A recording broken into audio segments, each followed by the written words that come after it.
जय हिंद। आज की इस वीडियो में जानेंगे कि बांध से बिजली कैसे बनाया जाता है।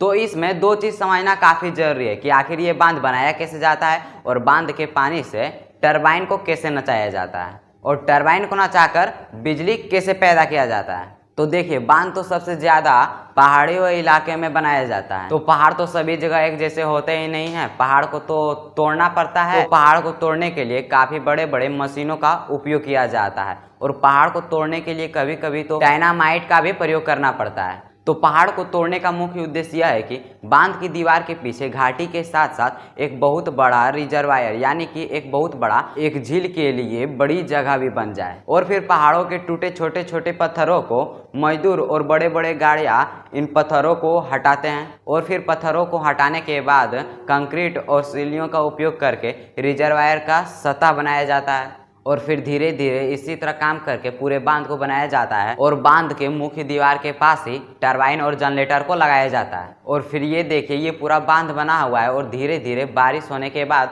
इसमें पूरा पानी जम जाता है। तो अब देखिए, हमें बिजली बनाने के लिए टरबाइन को घुमाना पड़ेगा। जब टरबाइन घूमेगा तो टरबाइन जनरेटर को घुमा देगा। यहाँ बांध में टरबाइन को पानी घुमाता है और वहाँ कोयला से जो बिजली बनती थी वह कोयला पानी को हीट करके उसे भाप बनाता था और वहाँ भाप जो है वो टरबाइन को घुमाता था और विंड टरबाइन जो हवा वाला था वो पंखा घूमता था, जो पंखे के साथ ही टरबाइन लगा हुआ था और टरबाइन घूमने के कारण विंड टरबाइन में जनरेटर घूम जाता था, जिससे उसमें बिजली उत्पादित होता था। तो अब हम सब प्रोसेस से समझते हैं कि बांध से जो बिजली बनाते हैं वो किस तरह ये टरबाइन पर पानी को छोड़ा जाता है। तो देखिए, जब बांध के गेट को जब खोला जाता है तो गेट के पास ही टरबाइन रहता है और बांध के पानी जब टरबाइन पर पड़ता है तो टरबाइन घूमता है और टरबाइन जनरेटर को घुमाता है, जिससे बिजली बनती है। लेकिन यहाँ पर दिक्कत ये आती है कि बांध के पीछे तो पानी जमने में काफी समय लगता है, जिससे कई दिनों तक तो यह हाइड्रो इलेक्ट्रिक पावर बंद ही रहता है। और जब यह हाइड्रो इलेक्ट्रिक पावर को खोला जाता है तो यह नहीं कि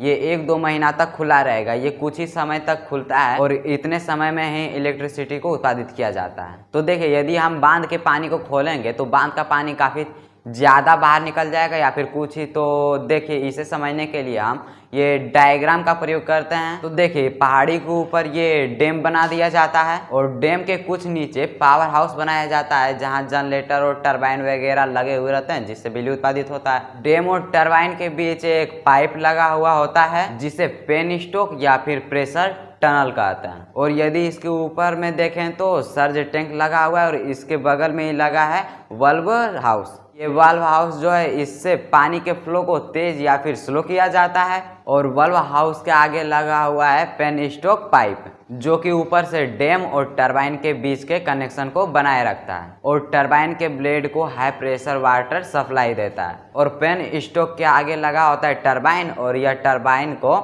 ऐसे घुमाकर ये पानी नीचे चला जाता है और जो टरबाइन को पानी घुमाकर निकलता है वो आगे नदियों में जाकर मिल जाता है।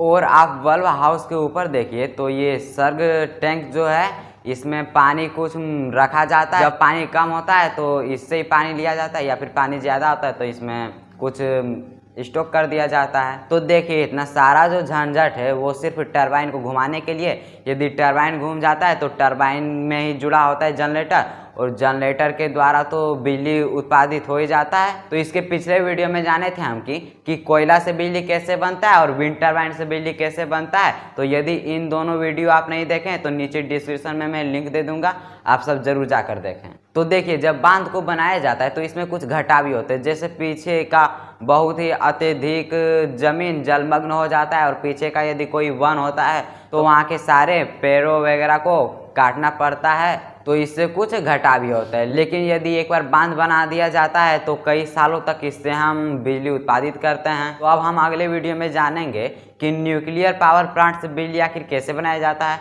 तो आई होप कि यह वीडियो आप सभी को पूरी तरह से समझ में आया होगा। तो तब तक के लिए हंसते रहिएगा, मुस्कुराते रहिएगा, महिला अन्नदाताओं और समाज पर खड़े जवानों का सम्मान कीजिएगा, क्योंकि यही हमारी आन बान शान है। तो मिलेंगे नेक्स्ट वीडियो में, तब तक के लिए जय हिंद।